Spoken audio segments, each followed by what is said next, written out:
Hello बच्चों, कैसे हैं आप। स्वागत है हमारे चैनल एक लक्ष्य एग्जाम स्टडी में। तो और बताइए, आप लोग की तैयारी कैसे चल रही है। बढ़िया चल रही है। बोर्ड की परीक्षा की तैयारी बढ़िया चल रही है कि नहीं। आज 9 तारीख हो गया।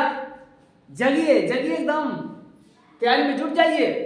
अगर अच्छा नंबर लाना है तो, अगर 90+ नंबर लाना है तो एकदम आज से ही जुट जाइए, क्योंकि अभी भी कुछ समय बचा हुआ है। एकदम बढ़िया से तैयारी कर लीजिए। तो इसी क्रम में हम क्लास 10th के साइंस का चैप्टर नंबर 1 लेकर आए हैं आज, और वो भी 1 शॉर्ट वीडियो, जिसका नाम है रासायनिक अभिक्रिया तथा समीकरण, यानी केमिकल रिएक्शन एंड इक्वेशन। और इसमें हम जो इम्पोर्टेंट क्वेश्चन है उसका हम डिस्कस, व्याख्या और यहाँ बढ़िया से समझा करके पूरा आप लोगों को एकदम कहिए तो एकदम आपको माइंड में एकदम सेट कर देंगे। तो इस क्रम में हम लोग सबसे शुरुआत करते हैं पहले रासायनिक अभिक्रिया कि रासायनिक अभिक्रिया क्या है। तो चलिए प्यारे बच्चों, देखते हैं यहाँ कि रासायनिक अभिक्रिया क्या है। तो यहाँ हेडिंग लगाइए,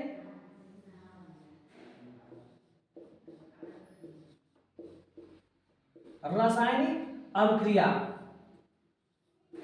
रासायनिक अभिक्रिया जिसको अंग्रेजी में हम बोलते हैं केमिकल रिएक्शन। चलिए, तो जैसे आप लोग जानते हैं कि रासायनिक अभिक्रिया होने के लिए एक या एक से अधिक पदार्थ चाहिए। यानी जब एक पदार्थ को किसी दूसरे पदार्थ के साथ मिलाया जाता है या कोई एक पदार्थ कोई दूसरे पदार्थ से क्रिया करता है, तो इस क्रिया के फलस्वरूप एक या एक से नए पदार्थों का निर्माण होता है, और वही हमारा क्या होता है, रासायनिक अभिक्रिया होता है।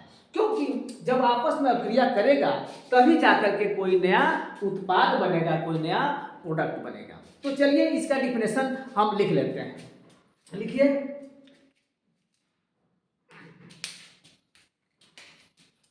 जब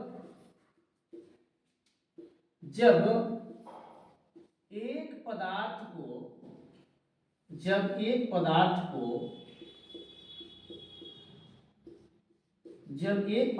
को किसी दूसरे पदार्थ के साथ किसी दूसरे पदार्थ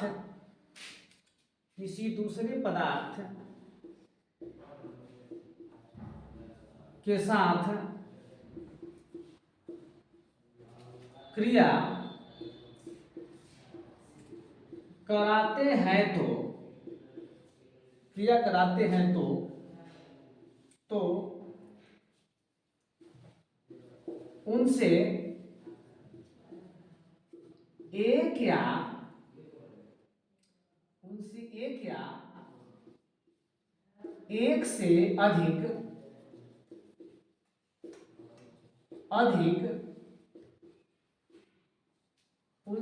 या एक से अधिक पदार्थ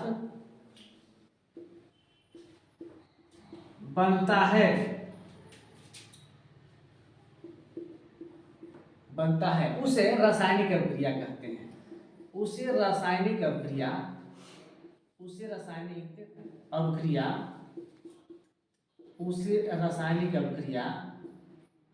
कहते हैं। देखिए प्यारे बच्चों, ये रटना नहीं है, हम यहाँ रटना नहीं सिखाते हैं। यहाँ समझिए, एक एक पॉइंट समझिए। देखिए, जब एक पदार्थ को किसी दूसरे पदार्थ के साथ क्रिया कराते हैं तो उनसे एक या एक से अधिक पदार्थ बनता है, उसे रासायनिक अभिक्रिया कहते हैं। एकदम सिंपल भाषा में हम बता रहे हैं, और यही आप लिख देंगे परीक्षा में तो कोई एग्जामिनर नंबर नहीं काट सकता है। इसलिए इसको समझिए। अब थोड़ा सा एग्जाम्पल समझिए यहाँ पे। जैसे मान लीजिए हम कोई एक पदार्थ लिए और किसी दूसरे पदार्थ से अभिक्रिया कराएं। जैसे मान लीजिए यहाँ ये एक सोडियम है और दूसरा जो पदार्थ है यह है क्लोरीन। ये दो पदार्थ है, और जब दो पदार्थ मिलेगा तो उनका क्या होगा, क्रिया होगा, अभिक्रिया होगा, और अभिक्रिया के फलस्वरूप कोई नया पदार्थ बनना ही बनना है, चाहे एक बने चाहे दो बने, बनना ही बनना है। तो अब यहाँ जो है ये सोडियम है और ये क्लोरीन है, ये दोनों ही अभिक्रिया करेगा तो यहाँ बन जाएगा NaCl, यानी एक नया पदार्थ बन गया। कोई जरूरी नहीं है बच्चों कि एक ही पदार्थ बनेगा, एक से अधिक भी बन सकता है, क्योंकि हमने यहाँ लिखवा दिया कि जब एक पदार्थ किसी दूसरे पदार्थ से क्रिया करता है तो उनसे जो पदार्थ बनता है एक भी बन सकता है और एक से अधिक भी बन सकता है। तो इस तरह से ये एक एग्जाम्पल हुआ। अब यहाँ थोड़ा से बैलेंस कर लीजिए, संतुलित कर लीजिए। संतुलित करना जरूरी होता है रासायनिक समीकरण को, हम बाद में बताएंगे कि संतुलित क्यों किया जाता है। फिलहाल यहाँ देखिए, यहाँ जो है क्लोरीन के 2 परमाणु हैं और यहाँ 1 है, इसलिए संतुलित नहीं है, संतुलित करना पड़ेगा। यानी 2 से गुणा कर देंगे तो क्लोरीन के यहाँ परमाणु हो जाएगा 2, इधर भी 2 है। और यहाँ देखिए सोडियम के यहाँ 2 परमाणु होंगे, लेकिन इधर 1 है, इसलिए यहाँ भी 2 से गुणा करना पड़ेगा। फिलहाल थोड़ा जानिए कि संतुलित क्यों करते हैं। ये बताइए कि जब आप कोई किसी दुकान पे कुछ खरीदने जाते हैं तो दुकानदार से कहते हैं कि मुझे 1 किलो चीनी दीजिए, तो ये बताइए एक पर डे को क्या रख लेता है, वाट रख लेता है और दूसरे पर चीनी रखता है, और उसके बाद से क्या करता है, वो बराबर नाप का देता है, मतलब एकदम उठाता है और उसके बाद से वो बराबर हो जाता है, संतुलित हो जाते हैं, तो आपको चीनी देता है। अगर थोड़ा भी 19 या 20 हुआ तो आप स्वयं नहीं लेते हैं और नहीं वो देता है। ठीक उसी प्रकार रासायनिक समीकरण को हम एकदम बैलेंस करना पड़ता है, इसको संतुलित करना पड़ता है। ओके, एक और रिएक्शन देख सकते हैं, जैसे मान लीजिए रासायनिक अभिक्रिया के एक और एग्जांपल देख सकते हैं। जैसे मान लीजिए यहाँ H2 है, ये H2 है, इसको थोड़ा और सुंदर लिखिए, इसको थोड़ा सा बढ़िया लिख लीजिए। ये H2 है और ये O2 है, यानी ये हाइड्रोजन है और ऑक्सीजन है, ये दोनों ही अभिक्रिया करके बना देगा जल H2O। अब इसको संतुलित कर लीजिए, यहाँ ऑक्सीजन के 2 परमाणु, 1 है, इसलिए यहाँ 2 से गुणा कर, हमने 2 से गुणा किया तो यहाँ हो गया हाइड्रोजन 4, अब इसलिए यहाँ फिर 2 से गुणा करना पड़ेगा, तब जाके ये हो गया। तो ये हमारा पूरा जो है रासायनिक अभिक्रिया हो गया। समझ में आया? अगर इसके बाद भी कोई दिक्कत होगा तो प्यारे बच्चों मुझे कमेंट कीजिएगा, कमेंट कीजिएगा कहाँ नहीं समझ में आएगा। हम एक एक शब्द का हम व्याख्या करेंगे एकदम, तब तक करेंगे जब तक आपको समझ में ना आ जाए। तो ये हमारे ख्याल से आप लोग समझ गए होंगे कि रासायनिक अभिक्रिया क्या होता है, क्रिया क्या होता है, रासायनिक केमिकल रिएक्शन होता क्या है। अब चलिए इस रासायनिक अभिक्रिया के अंतर्गत 2 चीज को जानना जरूरी है, और वो क्या है, और वो चीज है अभिकारक और उत्पाद। तो हेडिंग लगाएंगे यहां पे, अभिकारक तथा उत्पाद, जिसको अंग्रेजी में हम बोलते हैं, अभिकारक को रिएक्टेंट बोलते हैं,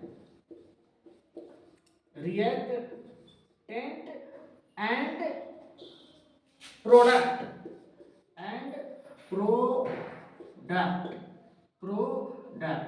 ये बोलते हैं इंग्लिश में, और हिंदी में अभिकारक तथा उत्पाद। बच्चों ये बताइए, ये जो लिखावट है वो साफ दिखाई दे रहा है कि नहीं? अगर साफ नहीं दिखेगा तो मुझे कमेंट करके बताएंगे कि ये सब जो है क्लियर हो रहा है कि नहीं। तो अभिकारक और उत्पाद को समझ लेते हैं, क्योंकि रिएक्शन में अभिकारक और उत्पाद को जानना जरूरी होता है। अब देखिए यहीं पर हम समझा दे रहे हैं कि अभिकारक और उत्पाद क्या होता है। जैसे यहाँ देखिए, जैसे हमने यहाँ बताया कि ये सोडियम के 2 परमाणु और क्लोरीन के यहाँ 2 परमाणु हैं, और ये दोनों ही अभिक्रिया किए हैं, यानी अभिक्रिया में भाग लेने वाले जो भी पदार्थ होते हैं, जो भी तत्व होते हैं, वही कहलाते हैं अभिकारक। यानी किसी रासायनिक अभिक्रिया में भाग लेने वाले पदार्थों को हम अभिकारक कहते हैं, तथा अभिक्रिया के फलस्वरूप जो बनता है उत्पाद उसको बोलते हैं उत्पाद, यानी प्रोडक्ट। जो बनता है यौगिक उसको बोलते हैं प्रोडक्ट। तो चलिए लिख लेते हैं बच्चों, हालांकि ये परीक्षा में पूछता नहीं है, लेकिन ये जानना बहुत जरूरी है, तो चलिए लिख लेते हैं। यानी किसी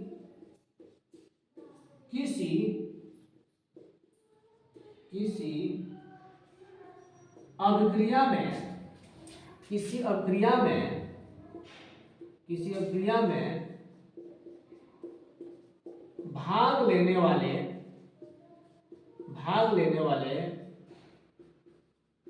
वाले पदार्थों को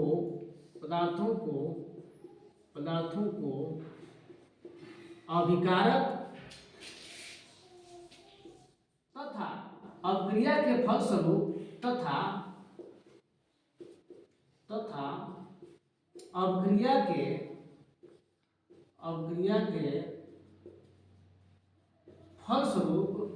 अभिक्रिया के फलस्वरूप बने पदार्थ को उत्पाद कहते हैं। उत्पाद कहते हैं। तो इस तरह से प्यारे बच्चों समझ गए होंगे कि अभिकारक क्या है और ये उत्पाद क्या है, ठीक है ना। यानी किसी अभिक्रिया में भाग लेने वाले जो भी पदार्थ होते हैं वो अभिकारक होते हैं और अभिक्रिया के फलस्वरूप बने पदार्थ को उत्पाद कहते हैं। यानी कहने का मतलब एक यहाँ समझ सकते हैं एग्जाम्पल के माध्यम से। यहाँ पे जैसे मान लीजिए कि ये आपका, चाहे इसी को समझ लीजिए, इसमें कोई दिक्कत नहीं आनी चाहिए, इसी को समझ लीजिए, या ये समझ लीजिए कि ये हो जाएगा आपका सिल्वर नाइट्रेट। जैसे मान लीजिए AgNO3, चलिए AgNO3 है और ये है आपका, इसको समझिए, चलिए छोटा आपको समझा दे रहे हैं, छोटा ही समझा दे रहे हैं। जैसे यहाँ Mg और ये O2, यानी मैग्नीशियम है और ये ऑक्सीजन है, ये दोनों ही अभिकारक कहलाएंगे क्योंकि अभिक्रिया के पहले ये जो अभिक्रिया अभी ये दोनों ही मिलकर क्या करेंगे, अभिक्रिया करेंगे। तो हमने क्या बताया, किसी अभिक्रिया में भाग लेने वाले यानी जो भाग लेंगे अभिक्रिया में वही तो होगा अभिकारक, यानी ये दोनों ही होंगे अभिकारक, ये अभिकारक होंगे, ये अभिकारक। हाँ, ये मैनेज कर लेंगे बच्चों। हाँ, तो यहाँ कह रहे थे कि अभिक्रिया में भाग लेने वाले पदार्थों को हम बोलते हैं अभिकारक। अब देखिए यहाँ पे ये अभिक्रिया के फलस्वरूप जो बन रहा है यौगिक, जैसे यहाँ बन गया MgO, तो ये होगा उत्पाद, इसको बोलते हैं उत्पाद, ये उत्पाद है बच्चों। और यहाँ बैलेंस करने के लिए 2 से यहाँ गुणा कर लेंगे ताकि ऑक्सीजन 2 हो जाएगा, तो यहाँ भी 2 से गुणा करना पड़ेगा। ये बच्चों अभिकारक लिखेंगे, अभिकारक अगर नहीं दिख रहा होगा तो आप लोग मैनेज कर लेंगे। हम बोल दे रहे हैं ये अभिकारक है क्योंकि किसी अभिक्रिया में भाग लेने वाले अभिकारक होते हैं। तो ये बताइए, ये दोनों ही बात क्लियर हुआ कि नहीं, रासायनिक अभिक्रिया और अभिकारक और उत्पाद। हमारे ख्याल से ये पूरा ही क्लियर हो गया होगा। अगर कोई दिक्कत होगा तो आप हमें बताएं। तो जिसको स्क्रीनशॉट लेना हो, लिखना हो, ले लीजिए, लिख लीजिए। हम हट गए हैं,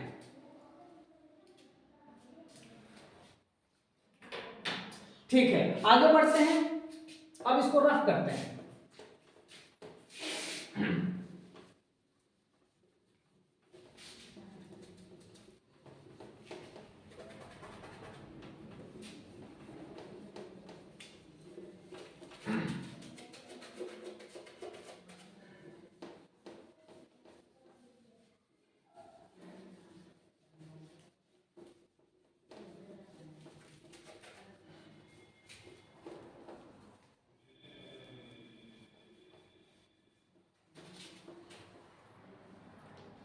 अगला हम लोग पढ़ेंगे रासायनिक समीकरण।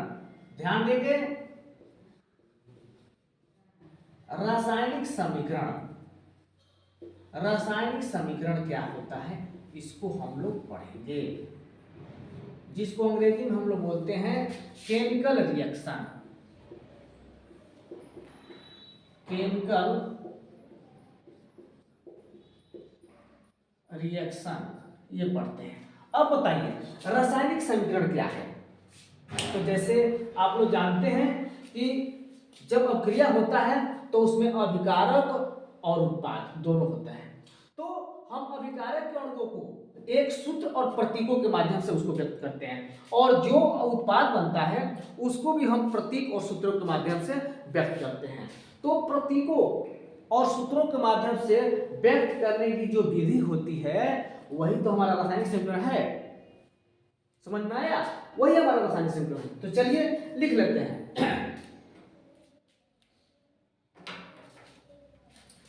प्रतीकों एवं सूत्रों की सहायता से यहां शुरू करते हैं। प्रतीकों एवं सूत्रों की सहायता से किसी किसी रासायनिक अभिक्रिया को रासायनिक अभिक्रिया को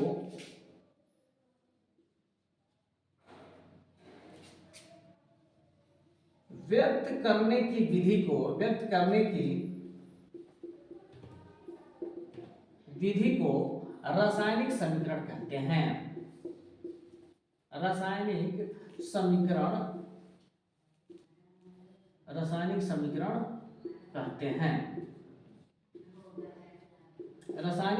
कहते हैं।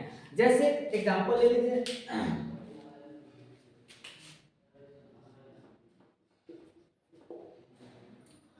जैसे एक एग्जांपल लीजिए, जैसे मान लीजिए हम ले लिए यहां पे AgNO3 यानी सिल्वर नाइट्रेट, और इससे अब क्रिया करा दिया हमने HCl से, हाइड्रोक्लोरिक अम्ल से। तो अब देखिए क्या हो गया, यह हमारा बन जाएगा यहां से AgCl और प्लस HNO3। तो ये बताइए, ये सिल्वर नाइट्रेट का सूत्र है और ये हाइड्रोक्लोरिक अम्ल है, और इससे बन गया सिल्वर क्लोराइड और ये नाइट्रिक अम्ल। तो क्या ये बताइए, ये सूत्र के माध्यम से बता रहे कि नहीं, प्रतीक भी है और सूत्र भी है। तो सूत्र और प्रतीकों के माध्यम से किसी रासायनिक अभिक्रिया को व्यक्त करने की जो विधि होती है वही हमारा क्या होता है, रासायनिक समीकरण होता है। तो हमको उम्मीद होगा कि आप लोगों के समझ में आ गया होगा। चलिए अब हम आगे बढ़ते हैं, लिख लीजिए इसको। अब हमारा जो मेन टॉपिक है, ये तो कभी कभार पूछ लेता है परीक्षा में, नहीं तो ये समझने वाली बात है। अब जो हम बताने वाले हैं वो परीक्षा के दृष्टिकोण से बहुत ही इंपॉर्टेंट है और आप लोगों को ये तैयारी करके जाना होगा। हम अब पढ़ेंगे रासायनिक अभिक्रिया के प्रकार। तो चलिए हेडिंग यहाँ लिखते हैं, रासायनिक अभिक्रिया के प्रकार। रासायनिक अभिक्रिया के प्रकार। चलिए, यानी types of chemical reaction, English में लिखना चाहेंगे तो लिख सकते हैं टाइप्स ऑफ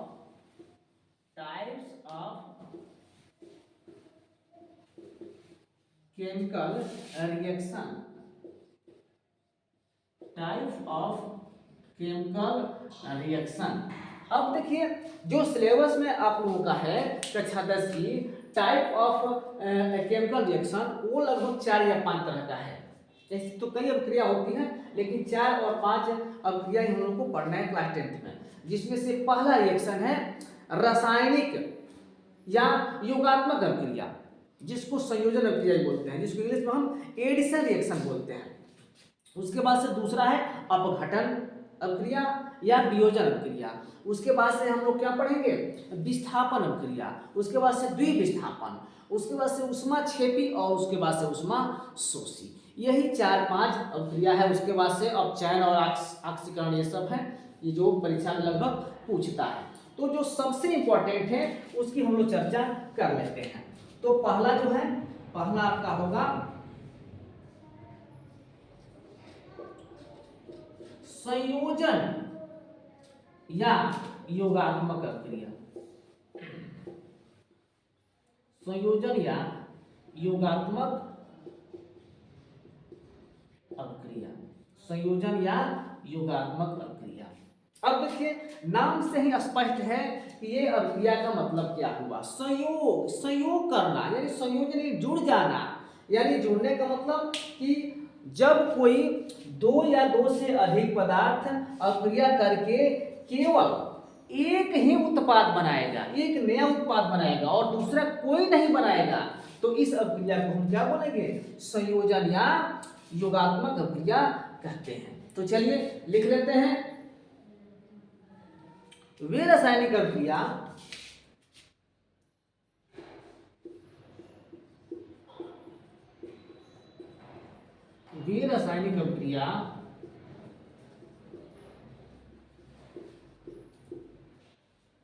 वे रासायनिक अभिक्रिया जिनमें दो या दो से अधिक वे रासायनिक अभिक्रिया जिनमें दो या दो से वे रासायनिक अभिक्रिया जिनमें दो या दो से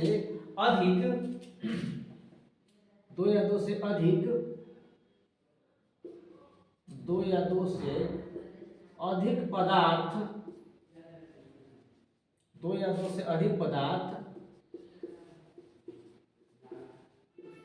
आपस में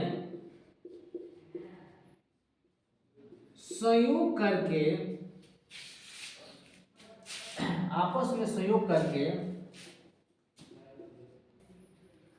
हाँ, तो हम लोग क्या लिख रहे थे? वे रासायनिक अभिक्रिया जिनमें दो या दो से अधिक पदार्थ आपस में संयोग करके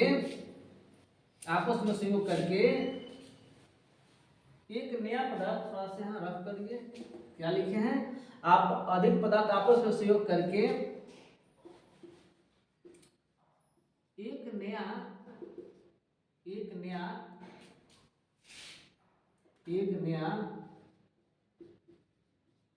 पदार्थ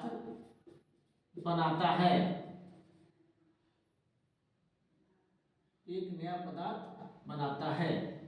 ठीक ना? उसे हम योगात्मक अभिक्रिया कहते हैं।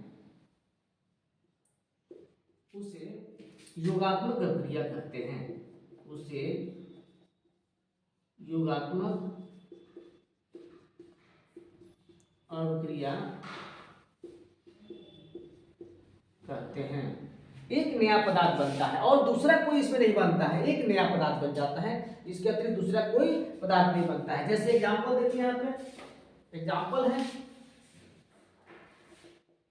जैसे मान लिए मैग्नीशियम है Mg और प्लस ऑक्सीजन है O2, ये अभिक्रिया करके बना देगा MgO, और यहाँ हम क्या करेंगे? 2 से गुणा कर लेंगे इधर, और यहाँ भी 2 से गुणा कर लेंगे बैलेंस के लिए। तो इस तरह से हमारा क्या हो गया? ये रासायनिक अभिक्रिया हो गया। वे रासायनिक अभिक्रिया जिनमें दो या दो से अधिक पदार्थ आपस में संयोग करके एक नया पदार्थ बनाता है, उसे योगात्मक अभिक्रिया कहते हैं। जैसे यहाँ हमने ये बताया, तो ये हो गया। स्क्रीनशॉट ले लीजिए, या इसको नोट कर रहे हैं तो नोट कर लीजिए।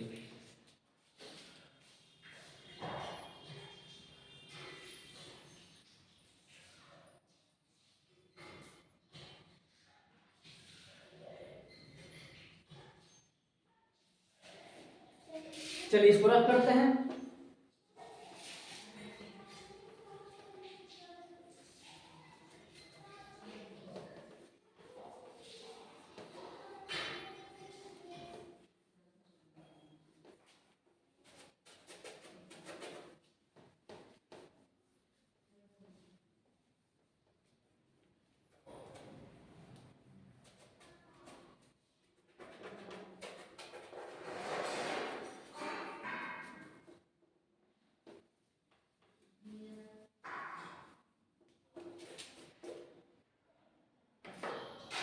अब इसी के अंतर्गत बच्चों एक हम नया हेड लगाते हैं, ऊष्माक्षेपी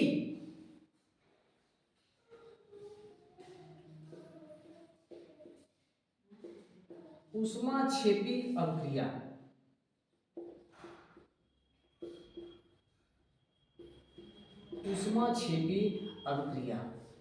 अब देखिए ऊष्माक्षेपी क्या है? ये ऐसी अभिक्रिया है जो अभिक्रिया के फलस्वरूप उत्पाद तो बनता ही है और साथ साथ उसमें ऊर्जा भी निकलती है। उसी को हम ऊष्माक्षेपी नाम देते हैं, यानी उसमें से ऊष्मा क्या करती है? निकल जाती है।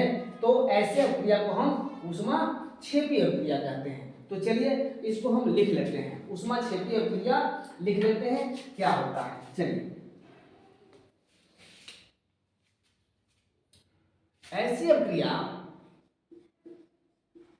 ऐसी रासायनिक अभिक्रिया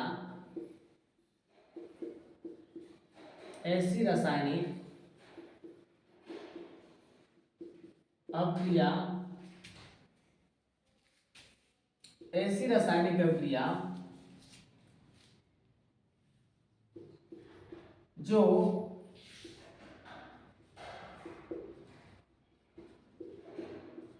अभिक्रिया के फलस्वरूप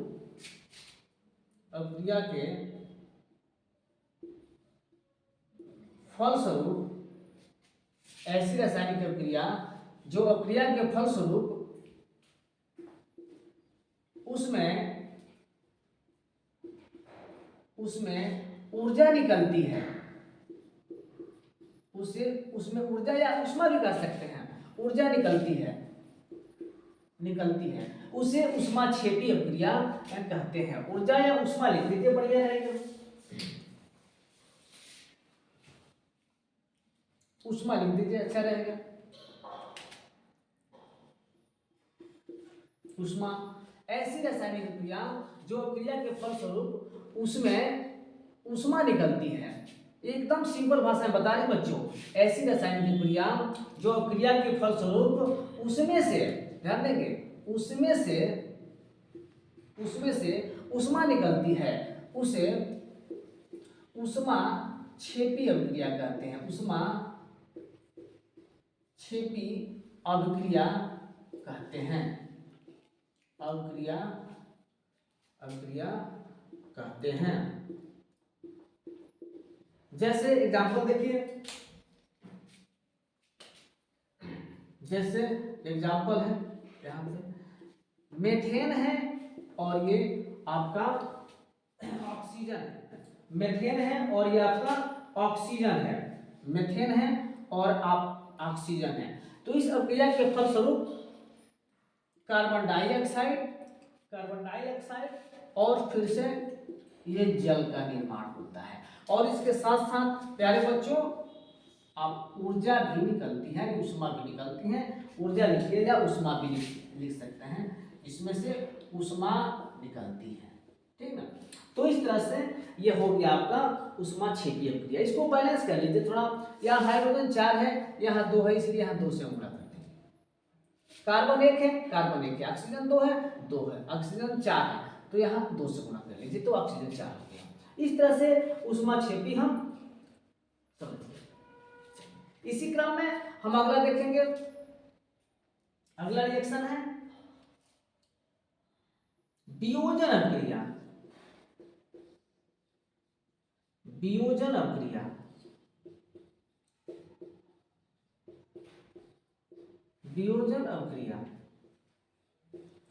वियोजन या इसको हम अपघटन के नाम से भी हम जानते हैं। चलिए तो पहले समझ लीजिए कि वियोजन अभिक्रिया क्या है। वियोजन अभिक्रिया का मतलब यह हुआ कि ये ऐसी अभिक्रिया है कि इसमें से हाँ, तो हम बता रहे थे वियोजन का मतलब कि कोई एक बड़ा यौगिक और वो बाह्य कारक जैसे ताप, दाब, ऊष्मा पा करके, और क्या होता है 2 या 2 से अधिक अपने अवयव में टूट जाता है, बट जाता है, उसी को वियोजन कहते हैं। भाई वियोजन का मतलब क्या होता है? बट जाना, इसी का नाम अपघटन है। चलिए उसका नाम लिख लीजिए, थोड़ा सा एक और लिख लीजिए नाम, कि आप लोग बाद में कंफ्यूजन नहीं करेंगे। ये वियोजन को ही हम बोलते हैं अपघटन।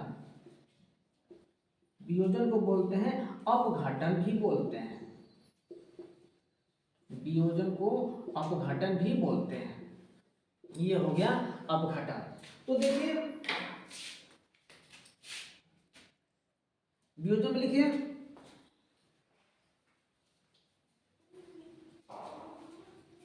लिखेंगे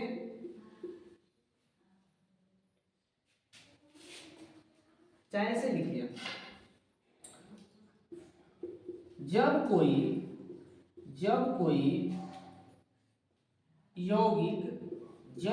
यौगिक बाह्य कारक का मतलब क्या हुआ? बाह्य कारक का मतलब यह हुआ कि वो ताप, दाब, है ना, और ताप, दाब आदि, ताप, दाब या ऊष्मा लिख लीजिए, ताप, दाब, ऊष्मा आदि। जब कोई यौगिक बाह्य कारक ताप, दाब, ऊष्मा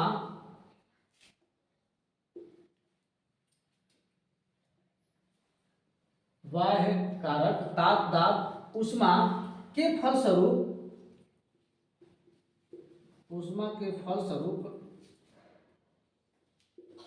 अपने छोटे छोटे अवयव या घटकों में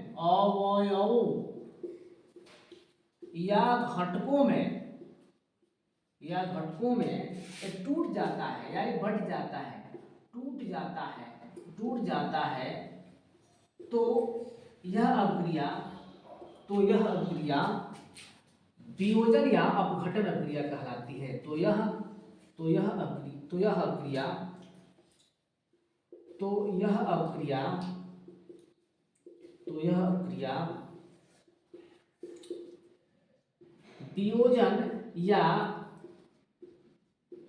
वियोजन या अपघटन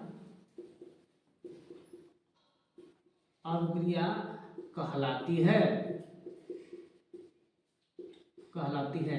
तो प्यारे बच्चों, आप देखेंगे परिभाषा की कोई किताबी परिभाषा नहीं है, कोई भी किताब से छपा हुआ परिभाषा नहीं मिलेगा।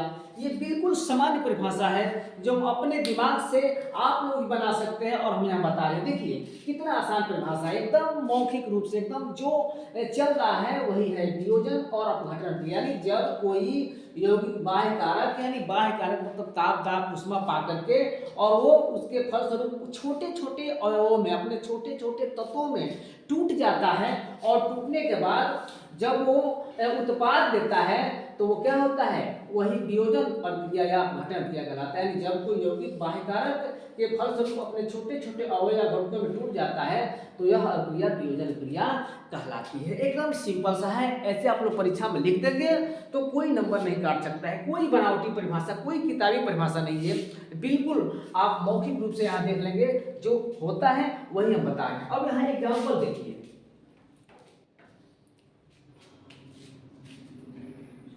एग्जाम्पल यहां देखेंगे KClO3। अब देखिए ये एक बड़ा यौगिक है और जब इसको ऊष्मा दिया गया, यहाँ पर बाह्य कारक ऊष्मा दिया गया तो ये दो भागों में टूट जाता है। ये दो भागों में बच्चों टूट जाता है, यानी ये छोटे छोटे खंडों में। हाँ, तो हम बता रहे थे कि वियोजन या अपघटन क्रिया का उदाहरण, जब पोटेशियम क्लोरेट को ऊष्मा मिलती है, यहाँ ऊष्मा दिया जाता है तो अपने दो छोटे छोटे खंडों में टूट जाता है, जिसमें से एक बनता है KCl और दूसरा बनता है ऑक्सीजन। क्योंकि परिभाषा ही बताता है कि ये बड़े यौगिक जो है छोटे अपने घटकों में या अणुओं में टूट जाता है तो ये वियोजन या अपघटन क्रिया कहलाता है। जैसे पोटेशियम क्लोरेट यानी KClO3 को ऊष्मा दिया जाता है तो ये पोटेशियम क्लोराइड लिख देंगे यहाँ पे, पोटेशियम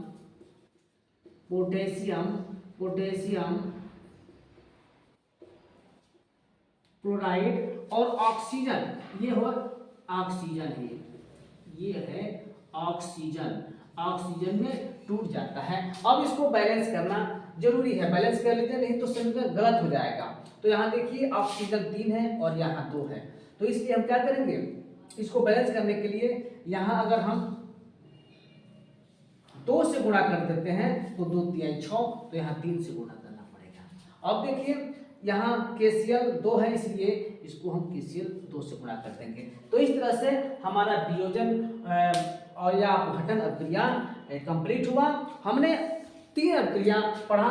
तो अभी देखिए, अभी हमने इस चैप्टर का समापन नहीं किया है, अभी तो इसमें बहुत सारी चीजें बाकी है जो आप लोगों को बताना है। ये रासायनिक अभिक्रिया का हमने 3 प्रकार आज पढ़ा, फिर हम कल जो है कल इसी समय ये पढ़ेंगे इसके बाकी अभिक्रिया, जैसे विस्थापन अभिक्रिया, द्विविस्थापन, ऊष्माक्षेपी। तो ऊष्माक्षेपी तो हो गया है, ऊष्मा शोषी अभिक्रिया, उसके बाद से संक्षारण, उसके बाद से विकृत गंधिता। ये 5-6 टॉपिक है, पढ़ेंगे तब जाके हमारा जो रासायनिक अभिक्रिया तथा समीकरण है ये चैप्टर कंप्लीट होगा। उसके बाद इसके महत्वपूर्ण क्वेश्चन, बहुविकल्पी, अतिलघुत्तरी, लघुत्तरी, इस सारे क्वेश्चन को हम लोग विधिवत रूप से पढ़ेंगे बच्चों। इसलिए इस पूरे टॉपिक को आप लोग पढ़िए और कहीं भी इसमें दिक्कत हो समझने में कहीं भी अगर परेशानी हो, मेरी लिखावट में, मेरी भाषा में, मेरी शब्दों में कोई त्रुटि हो तो कमेंट करके जरूर बताएंगे बच्चों। और मेरी अगर पढ़ाई की बात आपको समझ में आ रही है तो उसके बारे में भी कमेंट करेंगे बच्चों। और हमारे चैनल से जुड़िए और शेयर कीजिए, बताइए बच्चों को कि यहाँ एक लक्ष्य एग्जाम स्टडी में 72 से 75 क्लास चलती है और सारे विषयों को भली भांति पढ़ाया जाता है। तो इस तरह से आज हम इतना ही रहने देते हैं। कल जो है इसके आगे यानी सेकेंड पार्ट, ये तो फर्स्ट पार्ट है, सेकेंड पार्ट हम कल लेके आएंगे और कल जो है अपने पूरी चैप्टर को समाप्त करेंगे। यानी हमारा टारगेट रहेगा कि एक चैप्टर 2 दिन में, और आप लोग स्पीड बढ़ाए रखेंगे तो हम एक चैप्टर को एक ही दिन में कंप्लीट करेंगे। और इस तरह से आज हम अपने इस मतलब लेक्चर को यही समाप्त करते हैं। और कोई भी दिक्कत होगा तो कमेंट कीजिए, हमारे चैनल से जुड़िए, हमारे चैनल को सब्सक्राइब कीजिए, लाइक कीजिए, कमेंट कीजिए और जो भी कोई दिक्कत हो हमको बताइए। तो इस तरह से हम अपनी इस लेक्चर को समाप्त करते हैं। Okay, all the best, thank you.